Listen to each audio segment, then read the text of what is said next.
Aujourd'hui, troisième invité sur la chaîne, je vous présente Sacha. Salut Sacha. Salut. Qui va nous parler de la photo argentique. Alors, tout d'abord, explique-nous rapidement le principe de l'argentique. En quoi c'est différent de la photo numérique? En fait, il n'y a pas énormément de différence entre la photo argentique et numérique au final, enfin moins que ce qu'on peut croire. Ouais. Donc l'argentique est venu avant le numérique, donc le numérique est une sorte d'évolution de l'argentique. Mais en fait, la seule vraie grande différence qu'il y a entre les deux, c'est que sur un appareil numérique, le capteur c'est donc un capteur numérique, donc avec des pixels, et la lumière va s'imprégner sur des pixels.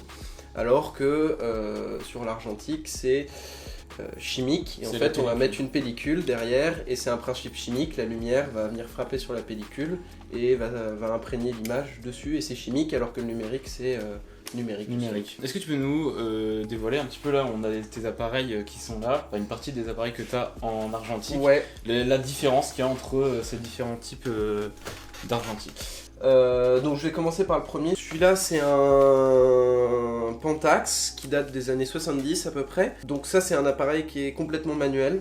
Donc tous les appareils argentiques ne sont pas manuels? Non, on a des... celui-là par exemple dont je parlerai après, ouais. C'est un appareil argentique, donc on a la pellicule, mais il est complètement électronique, et à l'intérieur on a plein d'aides électroniques, on a l'autofocus, on a des priorités ouverture, vitesse...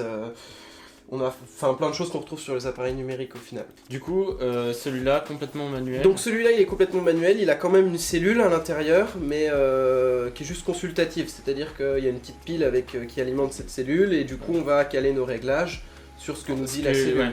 Mais elle va pas se mettre automatiquement. Non, c'est-à-dire que s'il n'y a pas de cellule, s'il n'y a plus de pile, on peut quand même utiliser l'appareil. On n'aura plus de cellule, donc plus d'indication de lumière. Mais si on est pour réglage soit avec une cellule externe, soit si on est vraiment aguerri, on connaît un peu les réglages en fonction de la luminosité. Et du coup, tu as une petite cellule à côté. Ouais, c'est ça, ou sinon il y a plein d'applications qui existent sur téléphone qui sont à peu près bonnes. On vous affiche quelques applications là que vous pouvez utiliser sur téléphone. Donc on a vu celui-là, donc celui-là a une petite cellule intégrée, celui-là est un peu plus vieux et il en a pas du tout. Et la deuxième particularité, c'est qu'il y a deux objectifs, donc un objectif qui va servir pour regarder par au-dessus, ce qu'on va prendre en photo, et le deuxième objectif qui lui a un obturateur, et ensuite on vient directement sur la pellicule. D'accord, ok. Donc en fait on regarde par un objectif. Il y a deux fois le même objectif. C'est ça, on regarde par un objectif et l'autre objectif prend la photo. D'accord. C'est une technologie qui est beaucoup plus ancienne, qui a des avantages, qui a aussi des inconvénients. Alors ce qui est assez intéressant, c'est que comme on va regarder par au-dessus, par exemple pour les photos de studio, etc., on va pas fixer directement la personne. Et donc ça va être un avantage. Moins perturbant pour la personne qui se fait photographier. Voilà, c'est beaucoup moins perturbant parce qu'on va regarder comme ça et la personne va pas avoir l'impression de se faire prendre en photo. Ouais. Donc c'est moins perturbant. Plus naturel pour la personne. Voilà, plus naturel, plus discret. Et aussi, comme on va pas avoir l'appareil à cette hauteur-là, mais plus bas, ça va donner un style de photo différent en fait. Oui, aussi. Parce que toutes les photos vont être prises, à cette hauteur-là, plus bas que les yeux, donc on va avoir une sorte de contre-plongée un peu permanente. Oui, d'accord. Et du coup, le dernier, qui est arrivé beaucoup plus tard. Donc celui-là, j'en ai parlé un petit peu au début. Ça, c'est l'appareil le plus récent argentique que j'ai. C'est un appareil qui date de la fin des années 90. C'est toujours argentique. Ça va être complètement électronique à l'intérieur. On a des puces numériques qui gèrent tout. On va avoir donc des modes manuels, mais des modes automatiques, semi-automatiques. On a des corrections d'exposition. On a un autofocus où on peut gérer le mode d'autofocus. On a un flash, on a de la correction des yeux rouges pour le flash. Enfin bon, on a énormément de... C'est les prémices un petit peu du numérique. Oui, c'est ça, c'est-à-dire que... C'est ça, c'est-à-dire que si on a l'habitude de travailler sur le numérique et qu'on passe à ça, ce sera beaucoup moins perturbant que de passer sur un appareil comme ça qui est beaucoup plus archaïque en fait. Donc pour commencer, en fait, tu conseillerais limite de commencer par ça? Alors pas forcément, parce que c'est les appareils qui restent le plus chers souvent. Ah oui, logique. Évidemment. Parce que c'est des appareils qui sont encore utilisés par les professionnels. Celui-là c'est un appareil semi-pro. Ah d'accord. Il est pas 100% professionnel, mais il est quand même semi-pro. C'est des appareils qui coûtent souvent plus cher. Oui, je vois. Beaucoup d'électronique, donc beaucoup moins de fiabilité. Surtout que c'était les débuts du numérique, c'est-à-dire des années 90. Est-ce que du coup, pour les débutants, c'est plus dur ou plus facile que le numérique? Est-ce que déjà on peut dire que l'un est plus facile ou plus dur que l'autre? Alors, je dirais que ce qui est plus compliqué avec l'argentique, c'est que déjà on peut pas voir les photos qu'on vient de faire à l'instant. Ouais, c'est déjà oui. Donc on vient de prendre une photo, on a fait ses réglages et on peut pas tout de suite voir s'ils sont bons ou s'ils sont mauvais, donc on peut pas se recorriger tout de suite. C'est-à-dire que moi ça m'est déjà arrivé de prendre un appareil photo argentique, de faire mes réglages, de me dire que mes réglages étaient bons, de faire toute une pellicule et au développement on se rend compte qu'il n'y a aucune des photos qui est bonne au final. C'est la difficulté. Alors qu'avec le numérique on peut corriger directement, regarder ce qu'on a fait. J'ai commencé avec l'argentique, étonnamment. C'est-à-dire que mon premier appareil photo, là où j'ai vraiment commencé à faire mes photos, c'était un appareil argentique. Et donc moi je trouve qu'apprendre avec l'argentique plutôt que le numérique, ça a aussi énormément d'avantages. Vu que déjà une pellicule argentique c'est 36 poses maximum, donc 36 photos. On a du 24 photos ou du 36 photos. Ça fait pas tant que ça. Donc on va beaucoup plus s'appliquer sur les photos. On prend plus le temps. C'est-à-dire que... Et puis justement, moi j'avais un appareil qui avait aucune béquille électronique. C'est-à-dire que j'étais tout seul avec l'appareil, donc j'ai dû m'intéresser à la photo, j'ai dû apprendre les réglages et j'ai dû faire tout moi-même en fait. Et donc déjà on prend plus de temps pour faire ces réglages, donc on les peaufine mieux, et aussi pour le cadrage. Même si on repasse sur le numérique on après... prend plus de temps de faire les photos. C'est ça, je trouve que c'est une bonne école en fait. D'apprendre avec l'argentique. Du coup, pourquoi tu préfères l'argentique au numérique? Alors, d'un point de vue esthétique, bien souvent je préfère l'argentique au numérique parce que je trouve que ça a un grain particulier.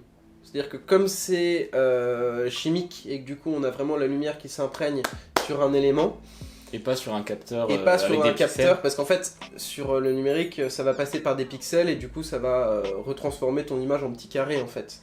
Alors que là, non, c'est des ions argent, dont le nom argentique d'ailleurs. Et ça va s'imprégner sur une vraie surface en fait, et du coup, ça va donner un trait, un grain particulier en fait à l'image. Alors, est-ce que tu peux nous expliquer un petit peu les différentes étapes du développement des photos argentiques? Alors en fait, une fois qu'on a exposé notre pellicule, il va d'abord falloir développer la pellicule. Donc en fait, on va devoir la mettre dans une cuve de développement. Et dans cette cuve de développement, on va devoir successivement verser des produits pour développer la pellicule. Donc il y en a 3. Il y a le révélateur qui va révéler l'image. Il y a le bain d'arrêt qui va en fait stopper l'action du révélateur, et il y a le fixateur qui va servir en fait à fixer la pellicule pour qu'elle ne soit plus sensible à la lumière. Parce que si on développe mais qu'on sort la pellicule, elle va de nouveau être sensible à la lumière et ça va faire un voile noir. Et donc en fait on a ces 3 étapes là. Bon, celle du milieu est pas forcément obligatoire, elle sert juste à ce que on arrête l'effet du révélateur, mais en fait le fixateur arrête aussi l'effet du révélateur. Mais de mettre ce bain entre les deux protège l'autre parce que ça le dégrade quand même. Le fixateur, de mettre du révélateur dedans, donc je vois, d'accord. On préfère faire 3 bains. Et ensuite, une fois qu'on a fait ça, on va avoir notre négatif. Donc les noirs vont être blancs et les blancs vont être noirs. Et du coup, pour inverser du coup ce... Et ben ensuite, ça va être... on va pas pouvoir le faire sur la pellicule, ça va être quand on va développer des photos.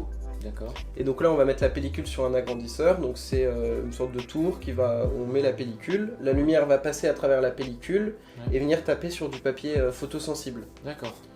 Donc en fait là où c'était blanc, la pellicule est donc noire et la lumière va pas beaucoup passer, du coup ça va rester blanc sur la feuille. Et là où c'était noir, et ben sur la pellicule c'est clair, et du coup ça va laisser passer la lumière et faire du noir sur le papier. Et ensuite, une fois qu'on a fait ça, il va falloir révéler notre papier, donc le passer dans les mêmes 3 bains dans lesquels on a passé notre pellicule. Donc révélateur, fixateur, révélateur, bain d'arrêt, puis fixateur. Et là on a notre photo finie. Après je tiens à dire aussi juste que ce dont j'ai parlé sur la photo, là pour le développement des pellicules et tout ça, c'est pour le noir et blanc. Parce que pour la couleur, pour la couleur, c'est le même principe mais en beaucoup plus compliqué. Parce qu'en fait sur le noir et blanc on va juste avoir la couche de la luminance, alors que sur la couche de la couleur, il va y avoir la couche du bleu, la couche du vert, la couche du rouge, et du coup, il va falloir développer chaque couche séparément, c'est-à-dire qu'il va falloir un révélateur spécifique pour chaque couche. Ah ouais. Et en plus, plus long, du coup. Voilà, c'est ça, il faut des machines beaucoup plus spécifiques. Alors pareil, le noir et blanc, parce que quand on développe, l'eau doit être à une certaine température, et en gros, on a le droit à 1 ou 2 degrés de marge. Voilà, donc là je parle du noir et blanc. Moi je fais surtout du noir et blanc. J'avais essayé un petit peu de couleur aussi, mais c'est vrai que c'est plus compliqué. Après moi, J'adore aussi le noir et blanc, mais ça c'est un autre débat. Oui, après c'est autre chose. C'est un autre débat, c'est autre chose. Mais c'est vrai que si vous vous lancez en argentique, commencez mieux, par ouais, noir et blanc. Commencez Ça, par noir et blanc. Ça, c'est une certitude. Les pellicules coûteront moins cher, le développement coûtera moins cher, tout coûtera moins cher et... Bah d'ailleurs la photo a commencé comme ça, hein. Oui. Au début c'était le noir et blanc et c'est bien pour quelque chose, c'est parce que c'était moins compliqué que ça coûtait moins cher. Bah merci beaucoup d'être venu pour parler de la photo argentique. J'en ai appris beaucoup et je pense que ceux qui vont regarder la vidéo en apprendront aussi beaucoup. Bah j'espère, c'est ça aussi le but, c'est que les gens, de sensibiliser les gens un petit peu à l'argentique, qu'ils essaient, alors ça plaît pas, mais je dirais que c'est vraiment une passion, c'est-à-dire que Oui. si c'est juste pour faire Ouais, c'est 3 vraiment une photos de passion. vacances, Oui.